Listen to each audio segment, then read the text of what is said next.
بسم اللہ الرحمن الرحیم۔ السلام علیکم رحمۃ اللہ وبرکاتہ۔ اللہ کی رحمتیں اور برکتیں نازل ہوں ہم سب پر۔ محترم ناظرین، آج ہم حضرت جویریہ رضی اللہ تعالیٰ عنہا اور حضرت محمد مصطفیٰ صلی اللہ علیہ وآلہ وسلم کے نکاح کا واقعہ بیان کریں گے، جو کہ بہت خوبصورت اور انتہائی دلچسپ واقعہ ہے۔ اس واقعے کی تفصیل کو جاننے کے لیے ویڈیو کو اینڈ تک ضرور دیکھیں۔ بعثت سے 2 سال پہلے حارث بن ابی زرار کے ہاں ایک بیٹی پیدا ہوئی۔ باپ نے اس کا نام برہ رکھا۔ بچی بے انتہا خوبصورت تھی، جو ایک بار دیکھ لیتا پھر چہرے سے نظر نہ ہٹاتا، لہٰذا اس کی پرورش بڑے ناز و نیاز میں ہونے لگی۔ بنی مستلق کے سردار کی یہ بیٹی جوں جوں بڑی ہو رہی تھی، اس کے حسن و خوبصورتی میں اور نکھار آتا جا رہا تھا۔ باپ بھی اس کی ہر خواہش کو مقدم رکھتا تھا اور وہ جو کہتی تھی اسے پورا کرتا تھا۔ وقت بڑی تیزی سے برہ کو بلوغت کی سرحدوں کے قریب لے جا رہا تھا، اور پھر ایک دن بلوغت کی سرحد پر پہنچ کر اس کو عبور کر گئی تو ماں باپ کو اس کے بیاہ کی فکر ہو گئی۔ برہ اب اس قابل ہے کہ اس کی شادی کر دی جائے۔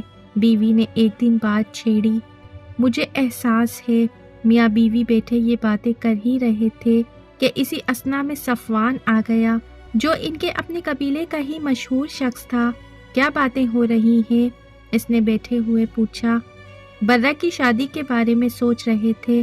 حارث بن ابی زرار نے کہا، اس میں سوچنے کی کیا بات ہے، میں اپنے لڑکے مصافہ کے لیے آیا ہوں۔ صفوان نے کہا تو دونوں میاں بیوی ایک دوسرے کی طرف دیکھ کر مسکرائے، جیسے انہوں نے صفوان کی اس تجویز کو پسند کیا ہو، اور پھر رشتہ طے ہو گیا اور جلد ہی مصافہ اور برہ کی آپس میں شادی ہو گئی۔ مصافہ اور برہ بڑی خوشگوار زندگی گزار رہے تھے کہ ایک دن برہ اپنے خوابگاہ میں آرام کر رہی تھی۔ چاند آسمان کی پہنائیوں میں محو خرام تھا، ہر سو خاموشی محیط تھی۔ عالم خواب میں کیا دیکھتی ہیں کہ یثرب کی طرف سے چاند چلتا آ رہا ہے، یہاں تک کہ وہ میری آغوش میں اتر آیا۔ خواب دیکھنے کے بعد فوراً آنکھ کھل گئی اور اس پر غور کرنے لگی، اس کی کیا تعبیر ہو سکتی ہے؟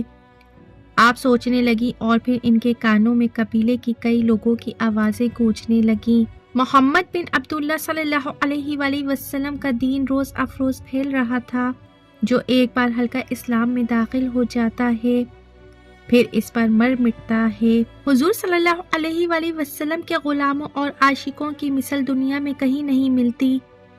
اور پھر انہوں نے خود ہی خواب کی تعبیر لی اور مسکرا دیں۔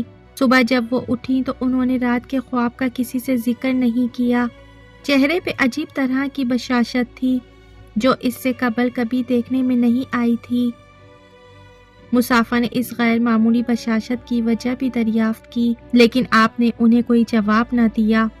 حارث بن ابی زرار اور مصافہ اسلام کے سخت خلاف تھے، ان کو اسلام کا پھیلنا ایک آنکھ نہ بھاتا تھا، لہٰذا حارث بن ابی زرار نے مدینے پر یرغار کی نیت سے تیاریاں شروع کر دی۔ 2 شعبان 5 ہجری کو اسلامی لشکر بنی مستلق کی طرف سے روانہ ہوا، جو مدینہ منورہ سے 9 منزل پر ہے۔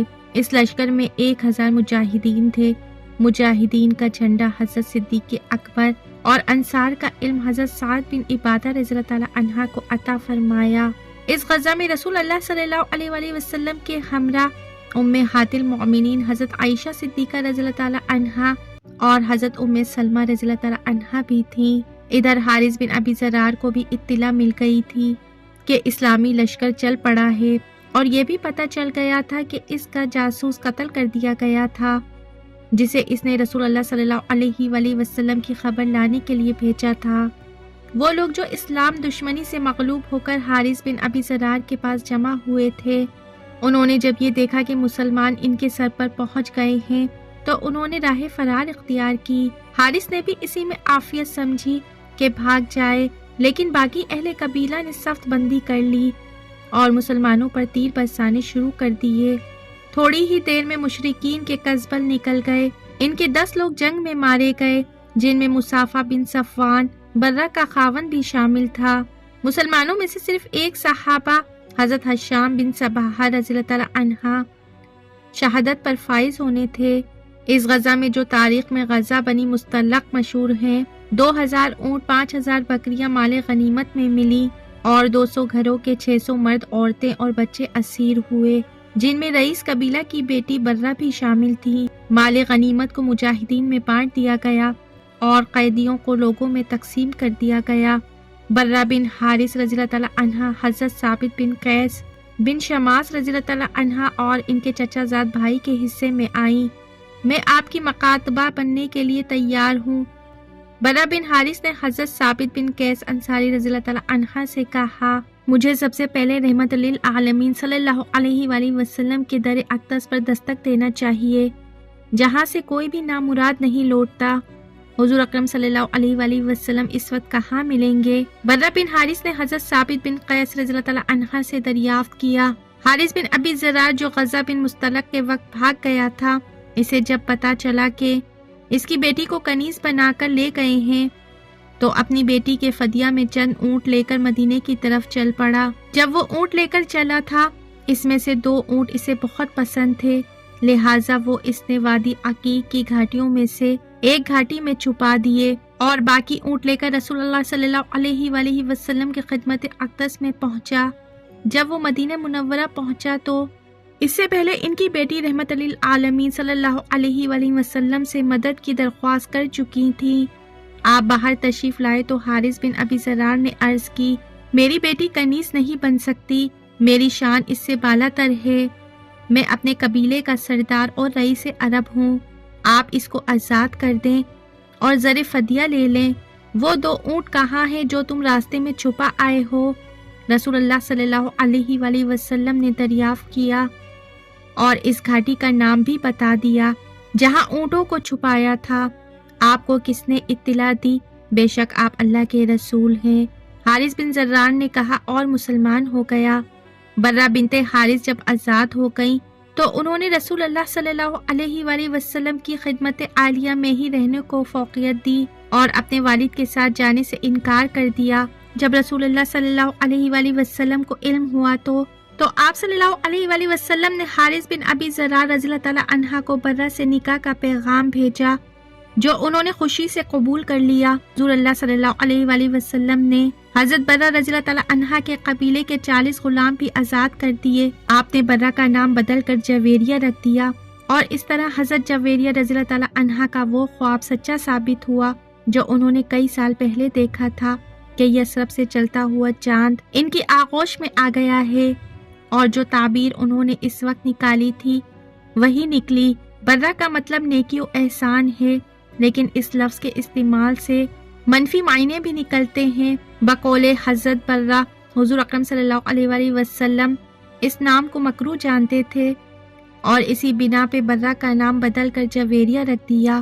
جب لوگوں کو علم ہوا کہ آقا محمد صلی اللہ علیہ وآلہ وسلم نے حضرت جویریہ بن حارث رضی اللہ تعالیٰ عنہ سے شادی کر لی ہے تو لوگ بولے، کیا رسول اللہ صلی اللہ علیہ وآلہ وسلم کے سسرال والے غلام بنائے جائیں گے؟ ہرگز نہیں، یہ محبت کے منافی ہے۔ حضرت عائشہ صدیقہ رضی اللہ تعالیٰ عنہا فرماتی تھی، میں نے کسی عورت کو جویریہ رضی اللہ تعالیٰ عنہا سے بڑھ کر اپنی قوم کے حق میں مبارک نہیں دیکھا۔ ان کے سبب بنو مستلق کے تمام گھرانے آزاد کر دیے گئے۔ مومنین حضرت جویریہ رضی اللہ تعالیٰ عنہا کے تمام بہن بھائی اور والد دولت اسلام سے مالا مال ہو گئے۔ ام المومنین کے دوسرے حجرات سے متصل ایک حجرہ تعمیر کرا دیا گیا تھا۔ اس کی دیواریں کچی اینٹوں کی اور چھت کھجوروں کی شاخوں سے بنائی گئی تھی جسے گارے سے لیپ دیا گیا تھا۔ دروازے پر اونی ٹاٹ کا پردہ تھا۔ ایک دن رحمت للعالمین صلی اللہ علیہ وآلہ وسلم وہاں موجود تھے تو حضرت جویریہ رضی اللہ تعالیٰ عنہا نے عرض کی، آپ کی دوسری بیویاں مجھ پر فخر کرتی ہیں۔ جب انہوں نے بتایا تو آپ صلی اللہ علیہ وآلہ وسلم نے فرمایا، کیا میں نے تمہارے مہر میں بڑی رقم ادا نہیں کی؟ کیا میں نے تمہاری قوم کے 40 غلام آزاد نہیں کیے؟ حضرت عائشہ صدیقہ رضی اللہ تعالیٰ عنہا فرماتی ہیں، جویریہ رضی اللہ تعالیٰ عنہا بڑی شیریں موضوع اندام ملی اور صاحب حسن و جمال عورت تھی، جو کوئی دیکھتا فریختہ ہو جاتا تھا۔ ظاہری حسن و جمال کے علاوہ آپ باطنی حسن سے بھی مالا مال تھیں۔ بڑی زاہدہ، متقیہ، راز باز، عبادت گزار، قناعت پسند، سخی، عجز و انکساری، احسار و اخلاص اور ذکر و تلاوت میں یکتا تھی۔ یہ سب خوبیاں رسول اللہ صلی اللہ علیہ وآلہ وسلم کی بدولت اور تعلق سے نکھر کر ابھری تھیں۔ ایک دن رسول اللہ صلی اللہ علیہ وسلم نماز فجر کے بعد سیدھا حضرت جویریہ رضی اللہ تعالیٰ عنہا کے پاس سے باہر تشریف لائے تو اس وقت وہ اپنے مصلی پر بیٹھی مشغول عبادت تھی۔ نور مجسم صلی اللہ علیہ وآلہ وسلم چاشت کے وقت ان کے پاس تشریف لائے تو ان کو مصلی پر بیٹھے پایا تو فرمایا، جب سے باہر گیا ہوں اس وقت سے تم اسی جگہ یوں ہی بیٹھی ہو؟ عرض کی، جی رسول اللہ صلی اللہ علیہ وآلہ وسلم، جس وقت سے میں تمہارے پاس سے گیا ہوں اب تک 4 کلمے میں نے پڑھے ہیں، اگر ان کو ان کے ساتھ موازنہ کیا جائے جو تم نے اب تک پڑھے ہیں تو یقیناً وہ 4 کلمے وزنی ہوں گے۔ حضرت جویریہ نے فرمایا، میرے ماں باپ آپ صلی اللہ علیہ وآلہ وسلم پر قربان، وہ کلمات کون سے ہیں؟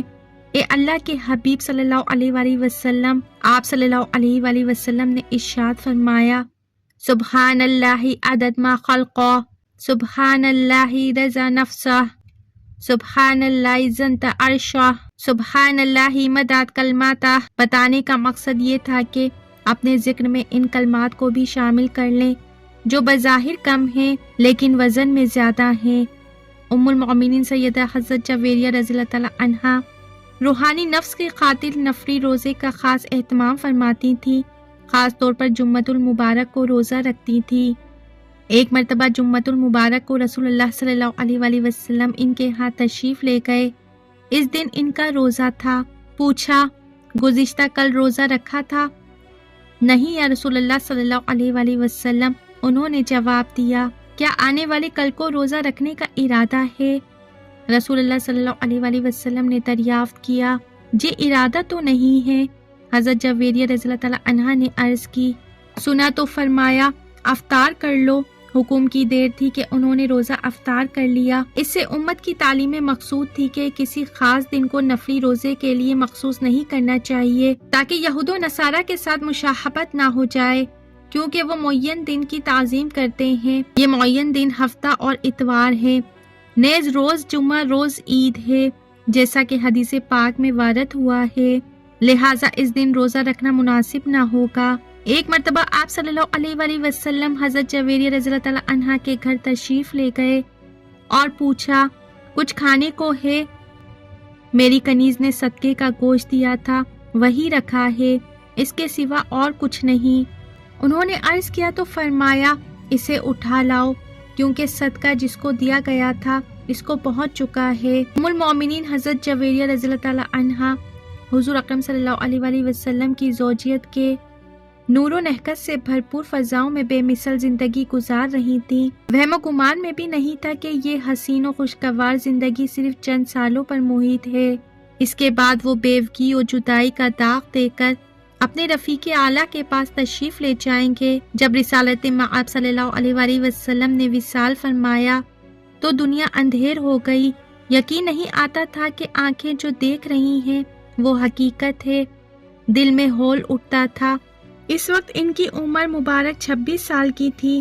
زندگی کی طویل راہیں سامنے پھیلی ہوئی تھی۔ تھوڑے ہی فاصلے پر حجرہ عائشہ صدیقہ رضی اللہ تعالیٰ عنہا میں محبت کرنے والا شوہر، اللہ کا محبوب رحمت للعالمین صلی اللہ علیہ وآلہ وسلم ابدی آرام فرما رہے تھے۔ جب فراق و جدائی کی کسک بہت زیادہ بڑھ جاتی اور ملاقات کو دل چاہتا تو ام المومنین سیدہ جویریہ رضی اللہ تعالیٰ عنہا اپنے حجرے سے نکل کر عائشہ میں تشریف لے جاتی، سلام عرض کرتی، قدموں میں بیٹھ جاتی، بے اختیار آنکھوں میں آنسو کے ستارے جھلملانے لگتے، دل میں باتیں کرنے لگتی۔